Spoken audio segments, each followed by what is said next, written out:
अगर उत्पादक में कमी है, उत्पादन में कमी है, तो उसमें दूसरा कारण संस्थानात्मक कारण भी है।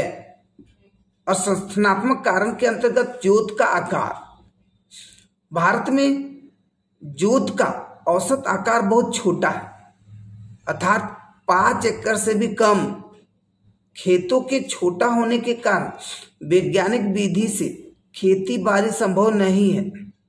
परिणामतः समय, श्रम, पशु शक्ति का भारी अपव्यय होता है।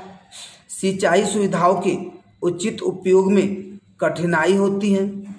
किसानों में झगड़े और मुकदमेबाजों की दृश्य प्रवृत्तियां पैदा होती हैं। खेतों के छोटे छोटे और खंड खंड होने के कारण जनसंख्या का दबाव और उत्तराधिकार की वर्तमान प्रणाली कृषि क्षेत्र को प्रभावित करती है।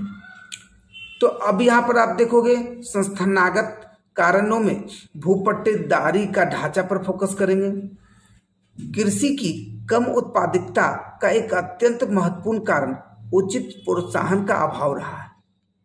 जमींदारी तथा भू स्वामित्व की प्रणालियों के अंतर्गत कृषक उस जमीन का स्वामी नहीं होता था जिसे वह जोतता था। जमीन का स्वामी उसे जमीन से निकाल सकता था, नहीं जी। यद्यपि अब जमींदारी प्रथा का अंत किया जा चुका है, अब विभिन्न राज्यों में काश्तकारी विधान लागू हो चुका है, फिर भी काश्तकारों की स्थिति संतोषजनक नहीं है। काश्तकार भूमि का स्वामी नहीं है, उसे तो काश्तकार क्या भूमि का स्वामी है?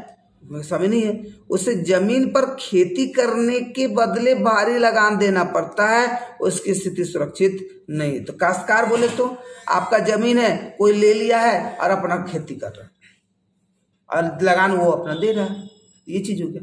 अच्छा, क्योंकि जमींदार जब चाहे उसे हटा सकता है, ऐसी कठिन परिस्थितियों में किसान कृषि उत्पादकता बढ़ाने की आशा नहीं की जा सकती। देश में कुछ छोटे कृषक भूस्वामी हैं जो कि कृषि उत्पादन का कुशलतापूर्वक संगठन कर सकते हैं, किंतु खेतों के छोटे आकार और फॉर्म, भिन्न सेवाओं की अपर्याप्तता जैसी बाधाओं के कारण अपने उद्देश्य में सफल नहीं हो पा रहे हैं। नहीं जी। तो अगला हम लोग फोकस करेंगे तकनीकी कारणों पर, ठीक है।